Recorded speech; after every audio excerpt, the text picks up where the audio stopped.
Hi everyone, in front of me I've got a Redmi Note 13 Pro and let me share with you how to check the serial number of this device. So let's begin with a quicker way to do that. We have to open the dialer and enter the code, which is *pound 06 pound.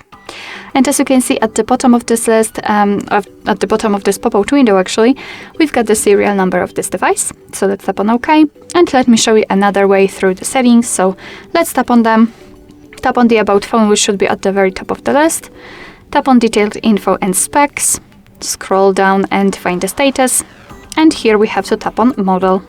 Let's tap on it, and as you can see, the serial number will appear at the bottom. Alright, so and that will be all. Thank you so much for watching. I hope that this video was helpful, and if it was, please hit the subscribe button and leave the thumbs up.